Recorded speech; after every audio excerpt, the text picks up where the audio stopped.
നിങ്ങളിൽ പലരും വളരെ പെട്ടെന്ന് ദേഷ്യം വരുന്നവരല്ലേ? അങ്ങനെ ദേഷ്യം വരുന്നവർക്ക് നിങ്ങളുടെ ദേഷ്യം നിയന്ത്രിക്കാനുള്ള 2-3 ടിപ്സ് ഞാൻ പറഞ്ഞു തരട്ടെ. ഒന്നാമത്, നമ്മളെ വളരെയധികം ദേഷ്യം പിടിപ്പിക്കുന്ന ഒരു സാഹചര്യം ഉണ്ടായാൽ അതുപോലുള്ള ആൾക്കാരുടെ മുന്നിൽ കഴിയണതും നമ്മൾ വളരെ പെട്ടെന്ന് റിയാക്ട് ചെയ്യാതെ മൗനം പാലിക്കാൻ ശ്രമിക്കുക. അല്ലെങ്കിൽ നമ്മൾ സൈലൻ്റ് ആയിട്ട് നിൽക്കുക. അത് വളരെ നല്ലൊരു കാര്യമാണ്. ദേഷ്യപ്പെടുന്ന ആൾക്കാരോട് ഏറ്റവും നല്ലൊരു ടെക്നിക്കാണ് ഇത് ഉപയോഗിക്കാൻ പറ്റുന്നത്.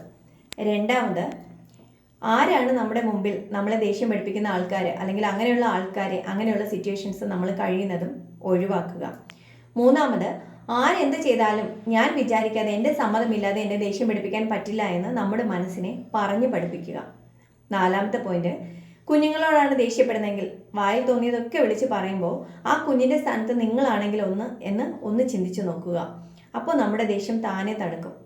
ഈ ടെക്നിക്കൊക്കെ ഒന്ന് ലൈഫിൽ ഒന്ന് പ്രയോഗിച്ച് നോക്കിയേ, ദേഷ്യത്തിന് എന്തെങ്കിലും ഒരു കുറവ് വരുന്നുണ്ടോ എന്ന്.